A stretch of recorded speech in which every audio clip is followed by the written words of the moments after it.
Uh, Welcome to the 17th Annual International Conference on Public Policy and Management. It's a pleasure to have you here. We've been planning for, I guess, over 4 months to get the show off the ground, so it's finally good to see names that we have been reading with faces that we can now see in the auditorium.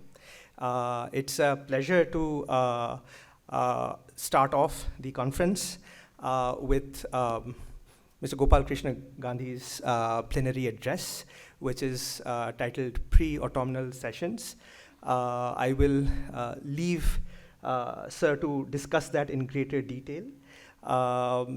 Sir, as all of you would know, has been a distinguished administrator with the Government of India and has participated in a number of very interesting things, including representing India as a part of various ambassadorial missions to the to Great Britain, Norway, Sri Lanka, and has also been the governor of West Bengal between 2004 and 9, and been writing quite frequently in various public forums as a columnist, and is on the faculty at Ashoka University in the Department of History. This session and much of the conference has been supported and sponsored by the Bank of Baroda and and NABARD, and we are very grateful for that support to make the conference sort of run.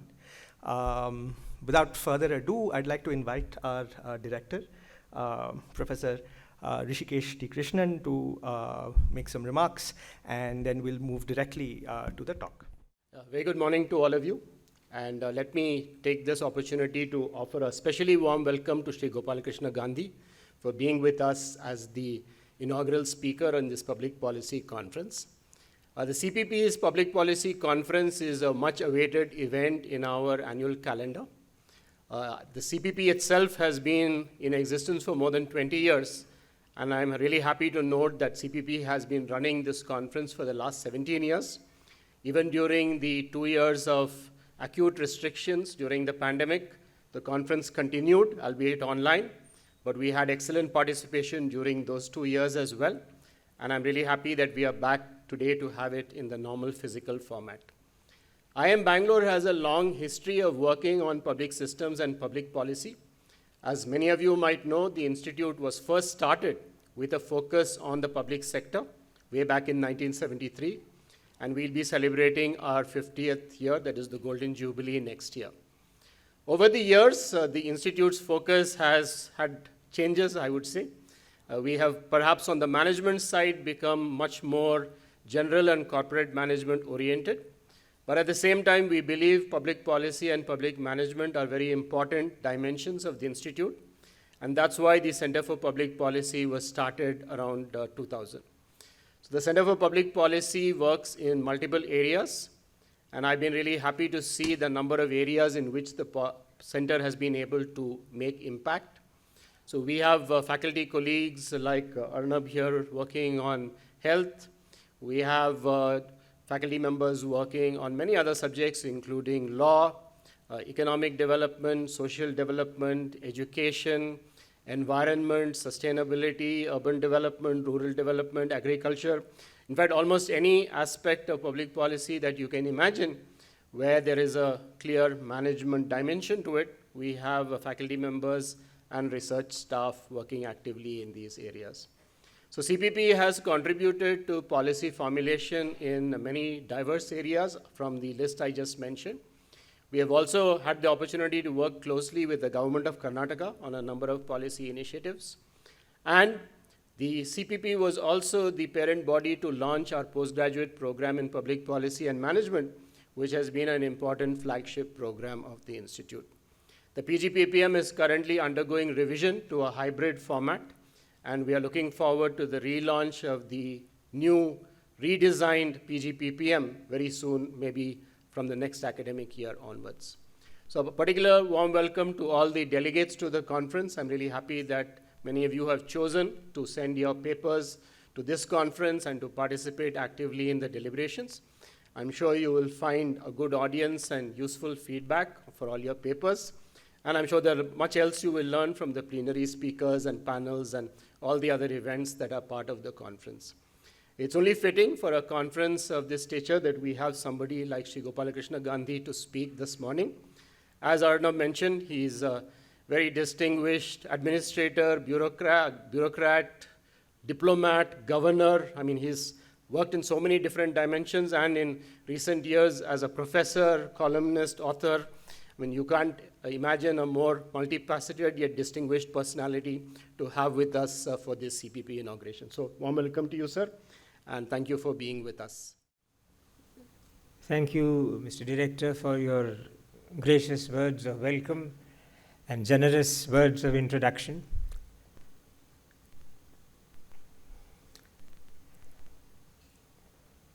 As I was traveling from the lovely room where I had breakfast to this auditorium, I marveled at the luxuriance of the vegetation in this campus.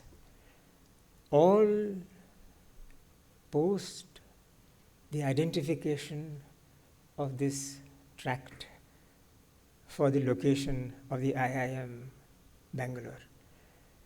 These trees did not pre-exist the institution.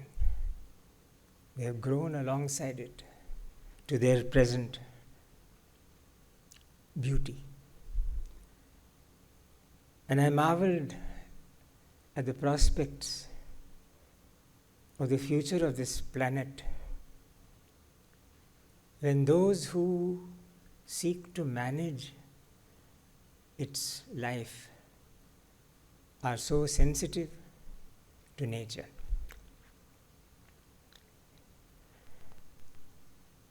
About 20 years, a little more than that, 21 years ago to be precise, in the year 2001,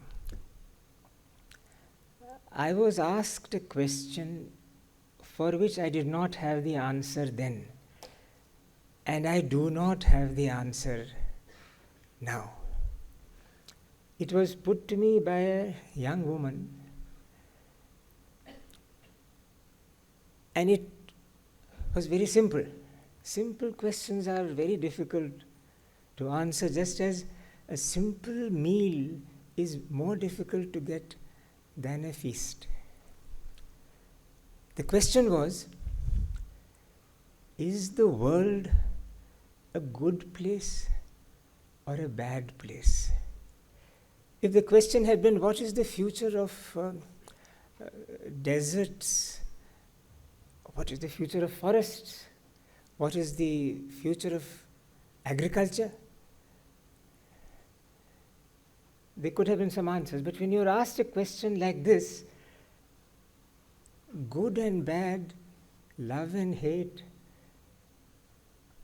you're suddenly reminded of the elements. I could not answer that question. But I could now see why she asked that question in the year she asked, 2001. This was late in the year. That year had started badly for India.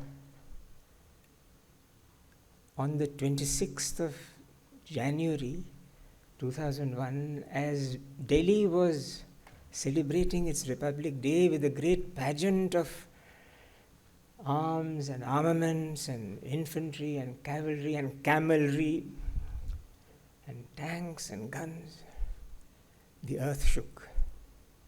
The epicenter was in Kutch.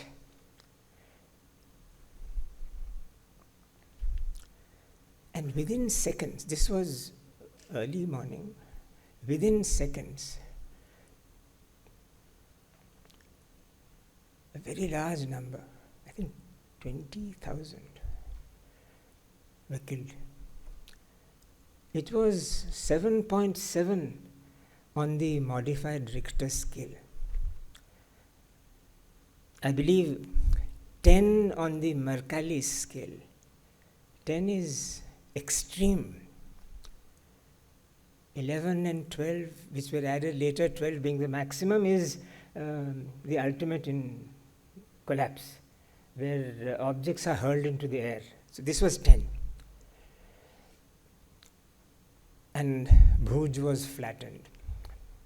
So it had started very badly for us. A few months later was 9/11. Something that man had done to fellow humans. I don't have to give statistics about what happened on 9/11. All of us know it. And during the course of that year, between January 26 and 9/11, something had happened to this young woman's world. She had lost a friend in a motorcycle accident. And so it was natural for her to ask, is the world a good place or a bad place? So how does one answer that question? How does one answer that question empirically? How does one answer it philosophically? If one says it's good and bad, sometimes good, sometimes bad, good is sometimes better than bad, bad is sometimes better than good, but that's copping out. Essentially, it's an unanswerable question. It's an unanswerable question because it's very difficult to define happiness. And it is the pursuit of happiness that really makes one see something as good or bad. There was another thought which came to me, but this thought which I'm just sharing with you had been sort of rehearsed in my mind over the last 2 days when I was coming to prepare for this talk. So it was not entirely spontaneous, but it was reinforced by what I saw. And that came from one of the most wonderful books that I have read. Not that I have read too many, but this is a wonderful book that I have read. It's called The Last Century by Martin Rees, who was Astronomer Royal, probably still is Astronomer Royal. I think it's a position for life. It's called The Last Century. The American edition did a modification of the title. It made the last century, it called it the last hour. So it's about how precarious not only is life on the planet, but how precarious the planet itself is in the order of things. And he says in it that the sun has been in existence for some 4.5 billion years, our sun. Of course, there are zillions of suns, but our sun has been in existence for 4.5 billion years. During the course of which the earth has become what it is. And he says the earth has 6 billion years more to go. They have calculated that in 6 billion years, the earth will become a little wafer of vapors. And he says when he was talking to a class which was about the size of this, that's about 50 or 60, one student got up and said, "How many years did you say, sir?" So he said, 6 billion years more. He said, "Thank God, I thought it was 3 billion years." So he was so delighted that the earth is going to last for 3 billion years more than. So one can be happy with something as abstract and theoretical as this. But Martin Rees also says something else which is wonderful to know. He says, imagine yourself to be viewing this little blue dot from another planet way away. And you have some extraordinarily sensitive glasses with which you can see this earth in some detail. What will you see? If an alien had been seeing this earth from that distance, over, say, all these million years, a billion years, very little change would have occurred. The blue dot would have remained pale blue, paler blue, slightly different shade, but blue dot alone, nothing greatly changed. The continental drifts would have drifted forward and back. Ice caps would have formed and thawed. Except for the very occasional asteroid banging into the planet, there would have been very little change.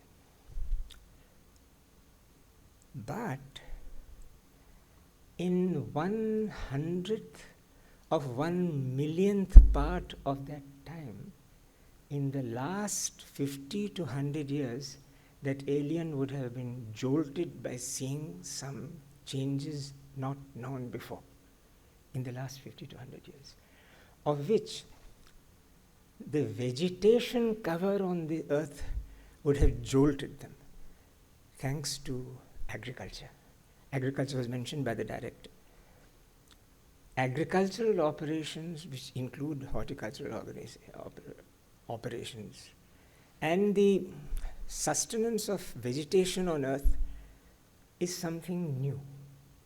And that alien would have said, hello, this is something new. But coming further down to nearer our times, the same alien would have said, something weird is happening to this blue dot. The radio waves being emitted are just changing this planet as it has never changed before.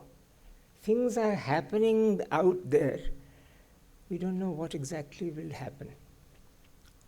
And when Martin Rees says, one thing is certain, that when the time comes for the earth to become a wafer, none of us or our descendants will be there to see it, not because we would have been vaporized, which we would have been, but because this successor to human life as we know it now will bear no relation to us. The human successor at the time of the demise of the earth will be as distant from us as we are from bacteria. So if that is the position, if that is the truth, if that is the reality, what are we doing? What is all this about? What is human striving for? What is human endeavor for? What are we about? If it is all just going to end in our becoming next to junk, is it not futile for us to even think of ourselves, our future? And Martin Rees says, sorry, no. End of story and end of Martin Rees. All this is something as part of my mental preparation for our conversation today. And then when I came to this point in my mental preparation, I said, so what does one say? I'm not a management expert, so I can't talk about management theory. I can only say you're about public policy, and since I'm not a policy specialist, and I'm fond of going into words and their origins, I would say, you speak of public policy, and there are so many books on public policy, so much literature on public policy. But the word policy, is it connected to the word police? Is it connected to the word polis from metropolis? Is it a Greek origin word? Is it to do with polity? Is it to do with politics? Is it to do with large assemblies? Is it to do with managing people's affairs? So this was the second thought I had in mind. But then I said, no, even going into an etymological discussion of public policy would probably be futile, because they must have already read many books on it and written theses on it. But then I went back to the question which the young lady had asked me. Is the world a good place or a bad place? And I said, let me, in the time given to me, speak about the world very briefly, India a little briefly, and then take my leave, which is what I am going to do very briefly. About the world, Martin Rees has told us what I think we need to know. But when he says no to our giving up on life as being futile, he's saying this, that Einstein, Oppenheimer, and Rothblatt, all three started with collaborating on the manufacture of what has become nuclear power, and nuclear power for what we know it to be. Einstein's letter to Franklin Roosevelt, who was then president, is a letter worth reading. Einstein wrote that letter with the help of another nuclear physicist, Slizard, typed it. It's online, you can see it. Not a single letter has been overtyped. There is no erasure. It's literally letter perfect. And he uses the word probable and possible in the same sentence, which seems to be a syntactical infelicity. But it works very well. He says something like this. I'm not quoting the exact words, but probability. He says, it's very simple. There's no flattery. No, Your Excellency, dear sir. And he begins with no such thing as, I hope this finds you well. Forgive me for taking your time. Straight to the point. Einstein is Einstein. Something like this. It is possible. No, sorry. It is probable that in the coming few months, it is possible that Germany will go into the manufacture of a device, atomic in origin, with destructive possibilities. Something like this. When you Google it, as some of you may be doing even now as I talk, you'll get the exact words.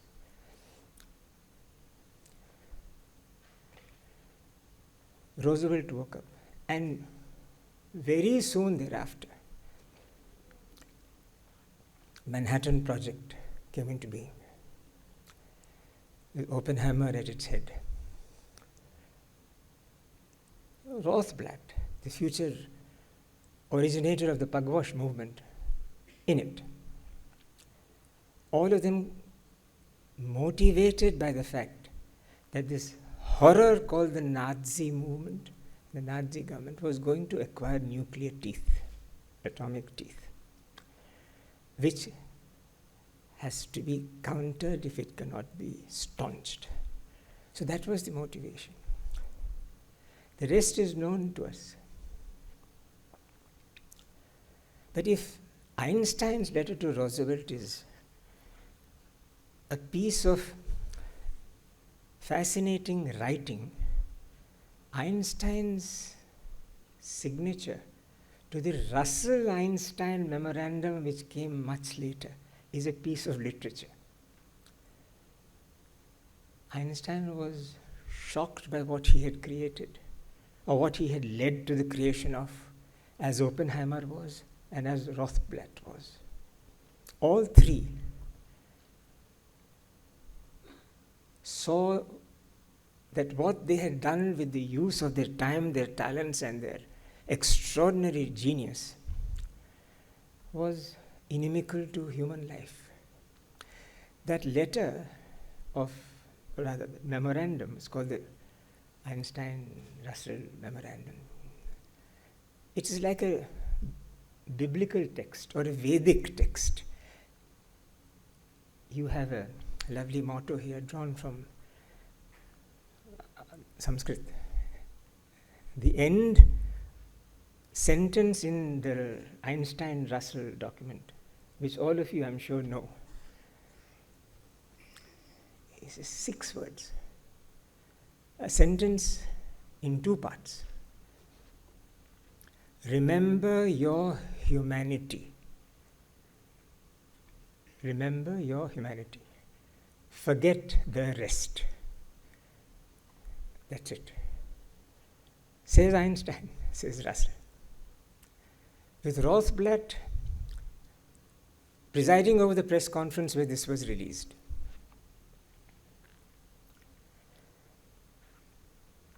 So they knew that what seemed to them to be good, the stopping of a Nazi nuclear device, was actually bad from the larger perspective, because if it takes so much time for the world to evolve and then the world to disappear, it takes only this much time for something like the Nazis to evolve and Nazis to disappear.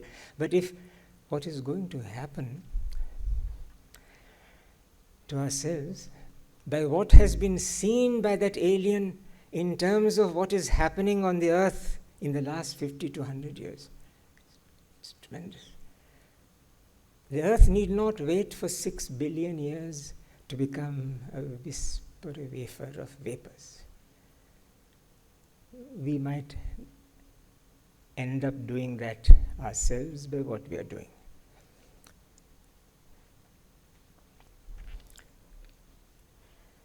A 1,600 nuclear weapons exist in different arsenals of the world.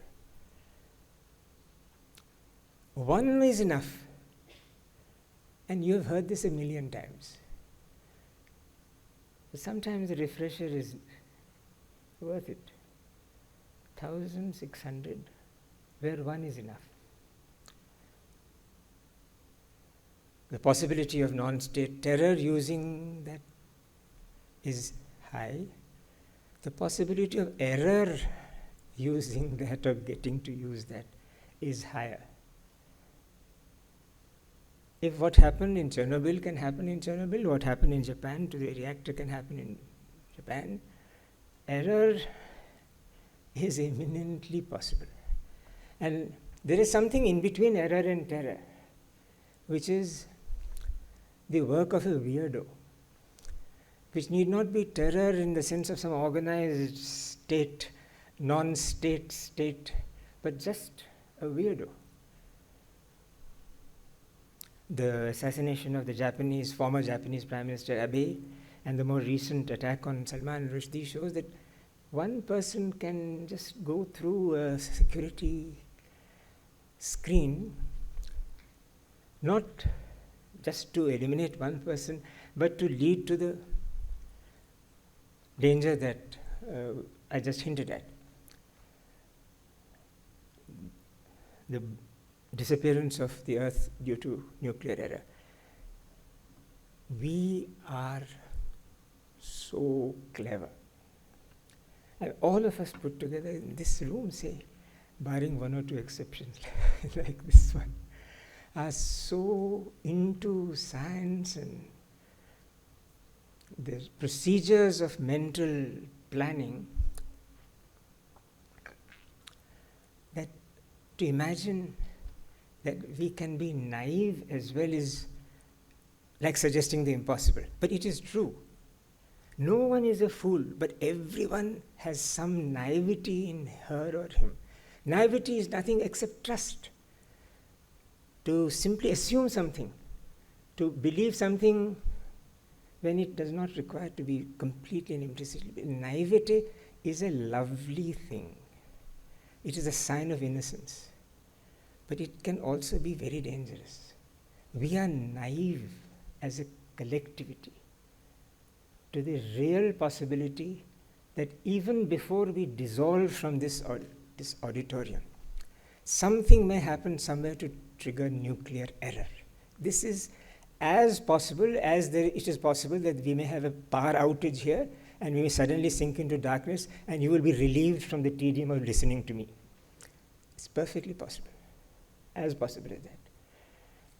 I don't have to elaborate on biological and chemical. It is in the post-pandemic times, we don't have to imagine biological terror. We don't know how COVID really arose. I mean, can you imagine for all of us, with all our technologies, all our talents for reverse analysis and contemporary disaggregation of facts, for us, we still do not know how it started. Was it Wuhan? Was it something else? Was it design? Was it accident? Was it biological? Was it zoonotic? Was it what? So biological error and terror are there. And chemical, the less said about it, the better. Nerve gas agents have been used very recently. We're not talking of something which happened in the wars of 1918, 1948, no. Nerve agents have been used very recently in places like London, Tokyo, not just in Syria. So it's not just the weirdo, but extremely intelligent and policy-making entities that can change what we take so naively for granted. So we are on the edge of a precipice. We are literally very near something bad.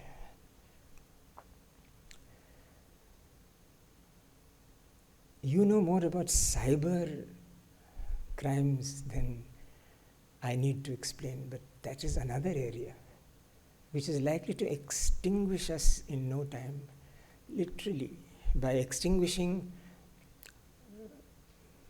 nodal points, making interrelatedness not just a service but a hazard. But gloom and doom is not the best thing to hear on a Monday morning. Naivety again. Naivety again. The child in us,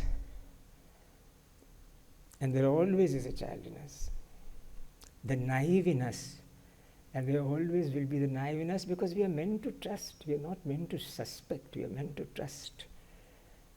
Be it Socrates or Jesus or others nearer home, we trust the person in front of us till we know better. So naivety and innocence and childhood apart, it is just common sense to be aware of all this. So does it again mean we do nothing? Of course not. We must do something, exactly as Einstein did and Oppenheimer and Rothblatt did. Remember your humanity.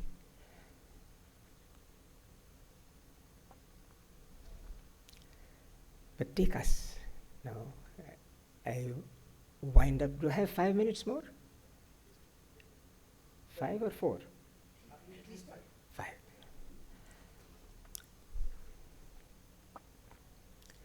To go back to what the earthling has appeared as to the alien, vegetation. Bewildering success of policy in India. Be it Subramaniam Swaminathan,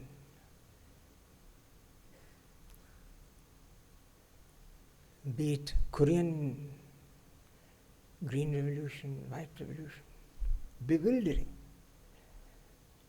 But I just mentioned 5 more, which are astounding examples of successful policy backed by public participation. Immunization. The number of those who get messages saying, come for your booster, come for your booster, and who don't go for the booster, who don't go for the booster, who go to the midnight cafe but not to the booster is high. Still, kintu in Bangla, the most effective word is kintu, but. There's no more expressive phrase as kintu. We are vaccine resistant. Kintu, immunization has just changed the face of India. There was this extraordinary Sri Lankan journalist called Tarzi Vittachi. who goes to New York, and like all those who go to New York, gets into a cab and is asked this question by the cabbie, which happens to everyone. Cabbie looks at him and says, "Are you from the country where they breed like rabbits?" Actually, he didn't say rabbits. He said something else. I'm saying rabbits. Where they breed like rabbits? No, Vitachi is Lankan, not Indian. But the Asian in him made himself to identify with India immediately. He said, "No, I'm not from the country where they breed like rabbits. I'm from the country where they don't die like flies anymore." This completely went beyond the cabbie. Death rate has fallen. Phenomenal immunization. Census. Our last census is to be held next year, 2 years pushed by COVID. But census, imagine our population, the size of our population, being by policy. Census Act 48. How many censuses we've had? We're going to have 16th, 17th census now. The first census in post-independence India told us that 2.24 million went from the new India to the new Pakistan, and 2.4 million came from the new Pakistan to the new India. Census. That the percentage of populations in the two countries in religious terms changed from X to Y. Census. Electoral rolls. Can you imagine 900 million voters voting electronically? What a sensational achievement of policy. Aadhaar. Whatever one may think about the possible misapplications of Aadhaar, the fact that Aadhaar has spread across this country in that proportion, mind-boggling. And then the mobile phone, which I am astonished to see has not made a single bip this morning. The mobile phone. The way it has spread in this country. Absolutely amazing. All the results of policy backed up. But ultimately, I think the most important change that has happened in India today, I'm talking of mass applications, is not material. It is subtle, sukshma, mental. What is that? The rise in the age of consent. When in 1929, I think it was, or 28 or 29, Harbilas Sarda introduced the act raising the age of consent, he raised it to 14. The girl cannot marry before she's 14. 14, I mean, you'll be horrified. 14. But at that time, 14 was a huge leap. Huge leap. And what did it mean? It meant the girl can say, "Sorry, get lost."